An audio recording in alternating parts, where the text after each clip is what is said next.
যোৰহাটত ছাগলী কামোৰা বুলি এজনী কুকুৰক নিৰ্মম অত্যাচাৰৰ এজন ব্যক্তিৰ উদ্ধাৰ কৰিবলৈ অহা NGOৰ দলক দা লৈ খেলা।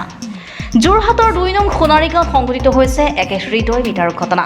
এজনী মাইকী কুকুৰে ঘৰৰ দুজনী ছাগলী কামোৰা বুলি পূৰ্ণ বৰা নামৰ এজন লোকে এটা লোহাৰ কালিৰে পেটত আক্ৰমণ কৰে।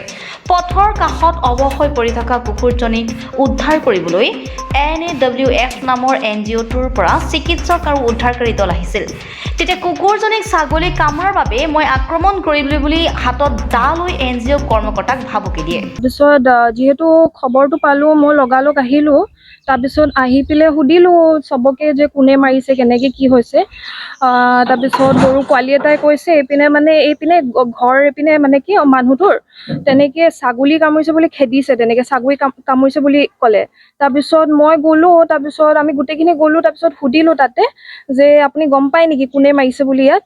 ত' একদম ইমান কনফিডেন্সত কৈছে মই মাৰিছোঁ, মোৰ ছাগলী কামুৰিছে বোলে।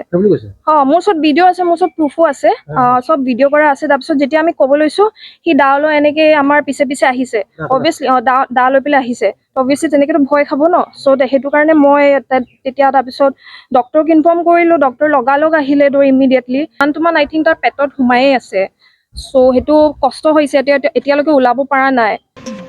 পৰৱৰ্তী সময়ত NGOৰ কৰ্মকৰ্তা আৰু চিকিৎসকে কুকুৰজনীক উদ্ধাৰ কৰাৰ লগতে অস্ত্ৰোপচাৰ কৰি পেটৰ পৰা লোহাৰ কালিডাল উলিয়াই চিকিৎসাৰ ব্যৱস্থা কৰে। কামৰ পৰা আহিছো, কুকুৰজনী ছাগলী কামুৰিলে বুলি কৈছে দুজনীকে, লগতে কুকুৰ পোৱালিকো কামুৰিলে। মই নাই, মানুহজনৰ কাৰণে খেতি কৰিছিলে বোলে। মানুহজনে কি কৰিলে মই নাজানো, কালি মানুহটো মই নাই ন ঘৰত। এই ৰাস্তা ফালৰ পৰা আহি আছিলে, আহি পেলাই বাউণ্ডেৰীতে কামুৰিছে আলৰ জেগাত ছাগলী দুজনী। মই নাই।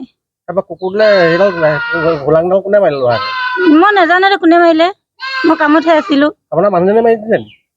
মানুহজনে মাৰিছে, মই নাজানিম নহয় এতিয়া। তেওঁকতো কামুৰিবলৈ গাত জাপ মাৰি উঠিছিলে, তেতিয়া কিবা এটা এনেকে দলিয়াই দিলে কিবা এটা কৰিলো বুলি কৈছে। নাজানো এতিয়া কি হয়, নাজানো নহয়। কেম্পাছৰ ভিতৰতে তাৰপিছত আপোনাৰ মানুহজনক খেদি গৈছিলে। তাৰপিছত মানুহজনে দলিয়াই দিল বুলি কৈছে। সেইডাল কি আছিলে মোক আহিয়ে কৈছে কুকুৰে ছাগলী কামুৰিলে, মই দলি মাৰি দিলো এনেকে কৈছে। মই নাজানো। সেইটো গম নাপাওঁ, আমাৰ ইয়াৰ কোনোবা ওচৰৰ মানুহ দিছে বুলি কৈছে। ইফালে ঘটনাৰ খবৰ পাই আৰক্ষী উপস্থিত হয় যদিও লোকজনে পলায়ন কৰে। যোৰহাটৰ পৰা অনুপম বৰা ৰিপৰ্টাৰ লাইভ অসম। আহি পেলাই দেখিলোঁ যে চব মানুহ গোট খাই আছে। তাৰপৰা আহি দেখিলোঁ কুকুৰ এটাক, মাইকী কুকুৰ, ৰড এডাল ভৰাই থৈছে, ভৰি তলফালেদি ৰড এডাল ভৰাই থোৱা আছে।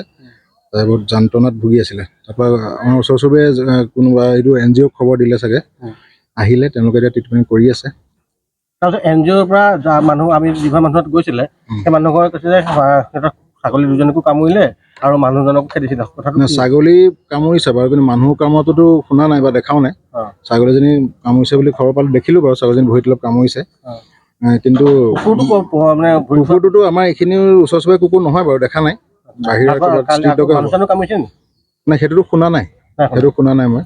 তাৰপিছতে এই মানুহজনক যে যিজন মানুহে হোলাংডাল মাৰিলে, পুলিচ আহি যোৱাৰ পিছত NGO মানুহ হতেন, তেওঁলোকে মানুহজনক দা লৈ পেলাই NGO মানুহক সেইটো মই দেখা নাই বাৰু, শুনিছোঁ খালি দেই। মই তেতিয়া নাছিলোঁ, কিবা হাতত দা এখন লৈ আহিছে বুলি শুনিলোঁ মই, খালি মইতো দেখা নাই।